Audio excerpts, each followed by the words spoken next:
Thank you, and good afternoon, everyone. I would like to acknowledge my co-author and the chief of our service, who is David Abramson. I have no financial interests or commercial relationships, and I will be describing the off-label use of chemotherapy. So retinoblastoma worldwide is a problem. 50% of patients worldwide will die of this disease. Many countries have a 0% survival. There are some countries that have that are without all the treatment modalities, and some countries who do not have an ophthalmic oncology specialist. For those who do not treat retinoblastoma in the room, I would like to point out that retinoblastoma can occur in various parts of the eye when you have intraocular disease. So that includes in the retina and the choroid. There is the possibility of subretinal tumor, the possibility of disease in the vitreous, which we call seeds, and then also some of these anterior structures can also be involved. The treatments of retinoblastoma include enucleation, which is removal of the eye, external beam radiation, which has largely been abandoned due to the recognition that it can result in second cancers, and also systemic chemotherapy, which also has consequences for the patient as well. At our center in New York, we treat the majority of retinoblastoma in the United States. We perform over 1,200 EUAs per year. We have the longest follow-up of a single center, and we began our intraarterial chemotherapy program in 2006. Up to this date, we've given almost 2,000 infusions of intraarterial chemotherapy and treated almost 600 eyes. The concept of intraarterial chemotherapy is to deliver a high concentration of drug to the cancer, i.e. the eye, so high that few additional treatments are needed for it to be curative, and a low dose of drug to the patient, so low that there aren't that many systemic side effects. The history of intraarterial chemotherapy started in the 1940s with Reese, who directly injected TEM into the carotid artery, and then in the 1980s with Kaneko in Japan, who used a balloon technique to inject melphalan, and then our technique from 2006 when we started, where we now inject up to 3 different drugs, and as I mentioned, almost 2,000 infusions. The technique involves threading a catheter from the femoral artery into the aorta, into the internal carotid artery, and taking the first branch to the ophthalmic artery, where drops of chemotherapy are given. Just to give you an idea as to the finesse of this treatment, the ophthalmic artery is between 550 to 1,000 microns, and the catheter itself is 450 microns, which is about the size of the inner gauge of the inner bore of a 25 gauge needle. Here is an angiogram showing an eye following intraarterial chemotherapy, and you can see the delineation of the vasculature of the eye. So we give approximately 2 cc's of chemotherapy on average 3 times, given monthly, and that's just less than half a teaspoon of chemotherapy.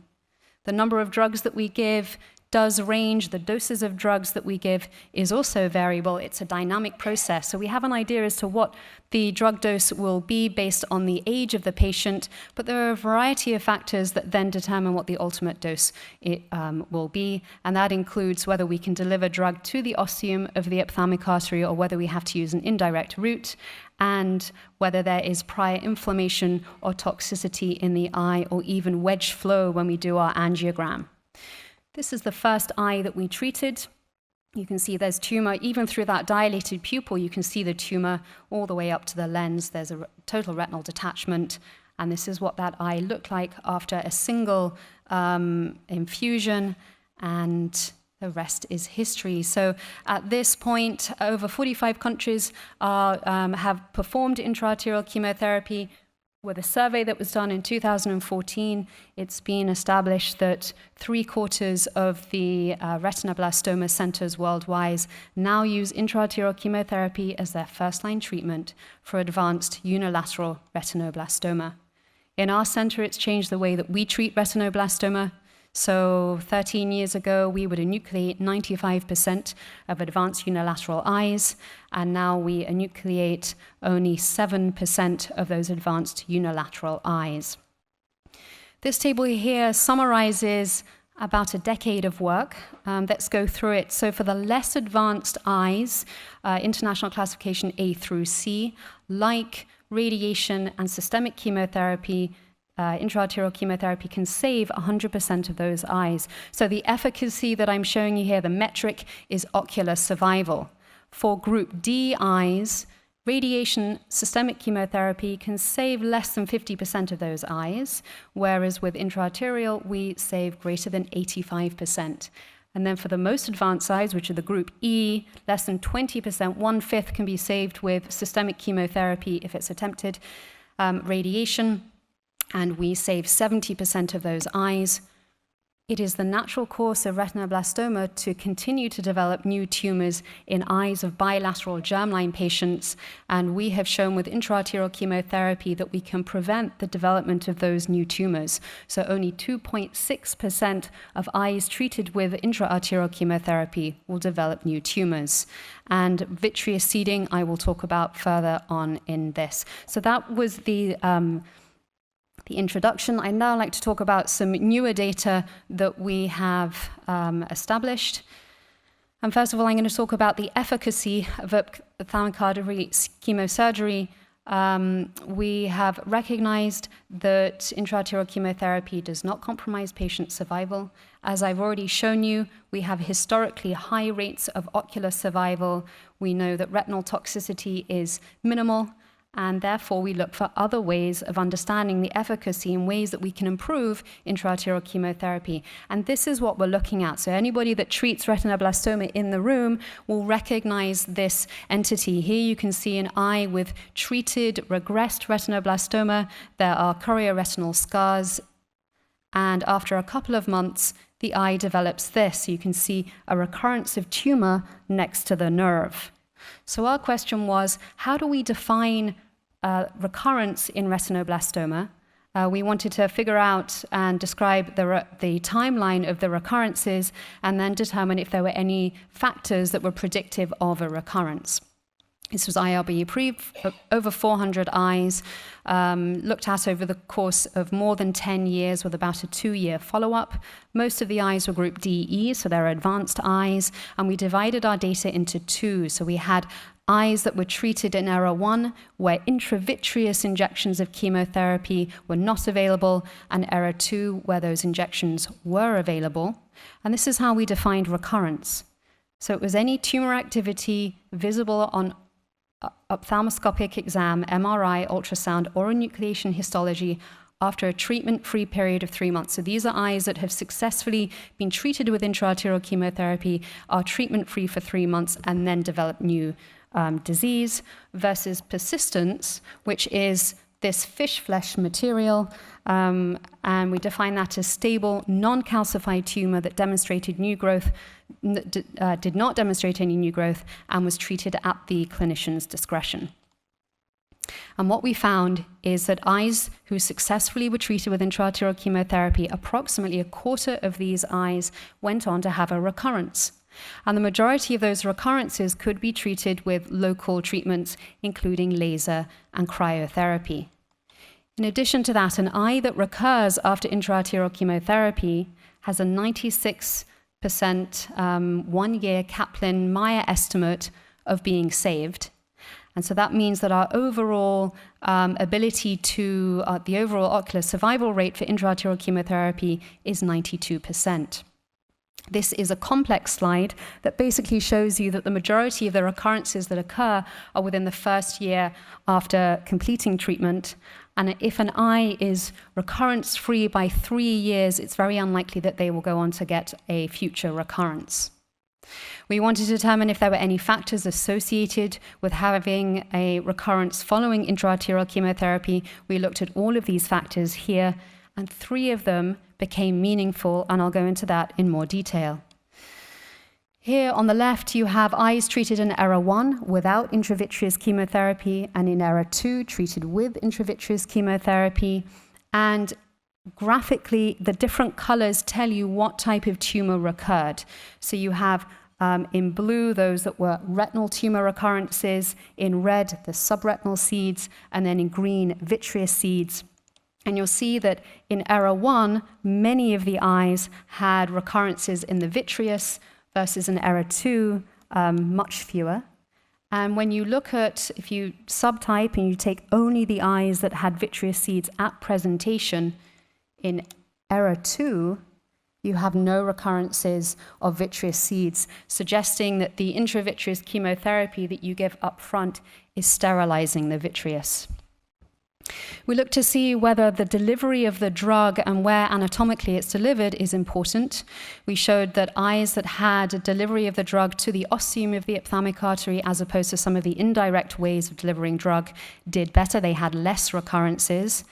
And we also looked at interval between the infusions. So you remember that on average 3 is the median number of infusions that eyes get.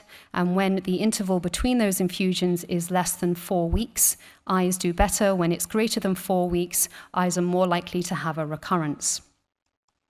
Let's look at how intraarterial chemotherapy has impacted our bilateral retinoblastoma patients. This slide shows you some of the published data for bilateral retinoblastoma. It also nicely illustrates how bilateral retinoblastoma has been treated, how the evolution has changed. So many eyes were initially treated with bilateral enucleation. Both eyes were removed. Following that, the more advanced eye would have been enucleated, followed by radiation. And radiation was given to both eyes. And then in the 90s, systemic chemotherapy was used to reduce the size of the tumor, and then was reliant upon focal treatments to have a regression of tumor. You'll see that the number of eyes that were primarily enucleated vary between 14 and 100%. And the overall ability to save the eye was between 0 and 85%. And I do want to point out that the 85% number comes from eyes that were not advanced. They were Rees-Worth group 1 through 3, which is the equivalent of A through C. And then the secondary ocular survival is between 0 and 95. So this looked at 92 eyes of our cohort. These are naive bilateral retinoblastoma. They were treated over the course of 5 years. Median follow-up is more than 3 years, and over half of almost half the eyes were group D and E. Intraarterial chemotherapy was used in almost 90% of patients either to one eye or to both eyes, and 57% of patients had tandem intraarterial chemotherapy, meaning that in the same session, one eye was cannulated, the catheter was retracted back down and into the fellow internal carotid artery to treat the fellow eye, all within one anesthesia setting. I want to point out that 7 eyes were primarily enucleated. All of the eyes that were treated initially with intraarterial chemotherapy were saved. Our overall ocular survival rate, which means we're taking those eyes that were initially enucleated up front, in which intraarterial chemotherapy was not attempted, our ocular survival rate is 93%, and our secondary ocular survival rate is 99%. These are the numbers subtyped into the international classification system. 17 eyes had a recurrence, 11 had persistent disease, and out of those 28 eyes, we saved 27 of them. So if an eye has a recurrence, we can still save it. 4 of those eyes had repeat intraarterial chemotherapy, which goes against one of the tenets of oncology, which says, if you've tried a treatment and you fail with it, don't try it again. Well, here, if you try intraarterial chemotherapy again, it can work, and it does work. And the recurrent event-free survival was about 78%, which is in keeping with our other data. So comparing our numbers with what's previously been published, you'll see that our primary enucleation rate is historically low, and our ability to save eyes is much higher. Question is, what happens when you add intravitreous chemotherapy to intraarterial chemotherapy? Others have looked at this. I'm showing you this study where we looked at clouds, which are a type of vitreous seed, and you'll see here highlighted in green are those eyes that received intraarterial chemotherapy with intravitreous chemo, and you'll see that these eyes responded much faster. that there were less recurrences and that we saved more eyes. Here is a clinical picture of an eye, a peripheral tumor, large retinal tumor with a cloud of seeds over it, and here is the regressed tumor after that. So intravitreous with intraarterial chemotherapy is a powerful combination. It allows for a faster time to regression, less future recurrences, and the ability to save more eyes. I'd like to take a little side trip and talk about vitreous seeds, and then I'll go on and talk about the safety and the toxicity of intravitreous chemotherapy. As I pointed out earlier, vitreous seeds are these little bits of tumor that break off the main tumor, and this is how they look clinically. And since the seminal paper by Francis Mounier, we now use intravitreous chemotherapy, and it's very powerful at allowing us to save these eyes. Vitreous seeds have many different appearances. Here you can see some examples of vitreous seeds, and I think it's striking to see that they all are quite heterogeneous, and for decades we used the phrase vitreous seeds to describe all of these, and now we have a classification system dividing these seeds into 3 different classes based on morphological features. So we have the dust, which are these small granules, spheres, which are these spherically shaped seeds, and then clouds, which are these large swaths of tumor overlying the retinal tumors. And we found that this is important in terms of response to treatment. We find that dust take the shortest amount of time to respond. They receive the minimal amount of drug versus the clouds, which take longer to respond, and they receive the highest numbers of drugs. And in addition, we've shown that there are particular patient and tumor characteristics associated with this class of seeds, with dust occurring in the youngest of the children and clouds occurring in the oldest children, in those that have unilateral disease, and in tumors that are more peripheral. What about the safety of giving intravitreous chemotherapy? We did a collaborative study with 10 centers worldwide.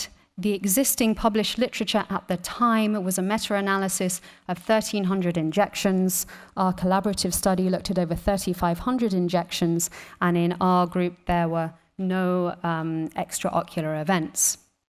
All of the centers included in this study used at least 2 precautionary measures to prevent the risk of extraocular disease. So all of the centers used cryotherapy. The majority lowered the intraocular pressure, checked the injection site with UBM, and used surface irrigation with deionized water.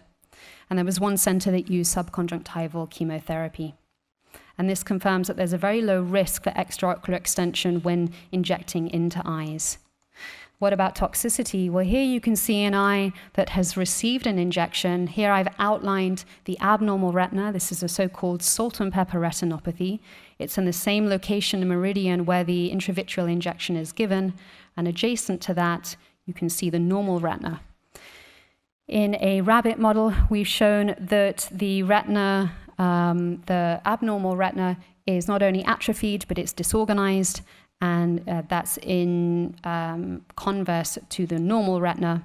And this has prompted us to look at our ERG, electroretinogram, results of over 244 injections. Here's a waterfall plot. Each column here represents an injection, and you can see how anything above the line is an increase in the ERG response, anything below the line is a decrease in the ERG response. And on average, when 1 injection is given, the ERG response decreases by 5 microvolts, which is equivalent to about 5%. We wanted to know if there were any factors that contributed to toxicity with these injections. Remember that we're using the same dose of injection. We're using 30 micrograms, and therefore you might think that the age of the patient, the weight of the patient would have implications with toxicity, but it didn't. And we looked at whether a new injection site would have any influence with toxicity, with the idea that you're spreading the drug out and spreading the toxicity to the retina out, but that did not have any significant impact on toxicity. But the 2 factors that did was concomitant intraarterial chemotherapy given within a week of the injection. Of course, we need to balance the efficacy of our treatment with the toxicity, and some eyes will benefit from having both treatments within 1 week. And increased ocular pigmentation was associated with an increased risk of toxicity. And what would the reason be for that? Well, Shekovich in Argentina has shown in her swine model that melphalan is preferentially picked up by the retinal pigment epithelium and the choroid. Melphalan, or L-phenylalanine, is taken up preferentially by pigmented cells because phenylalanine is a metabolite of melanin. So these pigmented cells take up the melphalan and as a result will have a higher amount of drug and more toxicity. And then finally, I'd like to talk about the expanded use of intravitreous injections. I've pointed out how it's useful for vitreous disease. Now, this is a clinical entity that many in this room will appreciate. Here is a calcified regressed tumor, and you can see other regressed tumors here. And months later, the eye developed these, which are multiple recurrent subretinal seeds. This is what the eye looked like after treatment. And the question is, how was this eye treated? This was a sustained response after a year and a half of follow-up. There is no regrowth of tumor and no new subretinal seeds. And this was treated with intravitreous chemotherapy in conjunction with laser. So we looked at our 14 eyes and whom we had treated in this manner. This was over the course of 5 years. There was no eye that was enucleated, and 2 eyes recurred when we used this treatment, and we used the same treatment again, and were able to save those eyes.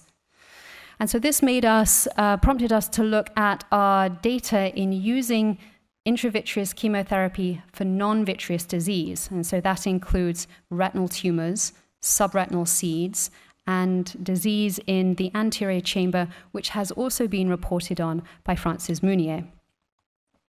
This looked at 56 eyes that had non-vitreous disease, looked at over the course of 5 years, and all of these eyes were treated with intravitreous chemotherapy. And you'll see the majority of the eyes had either retinal disease or subretinal seeds, and the mean follow-up was 15 months.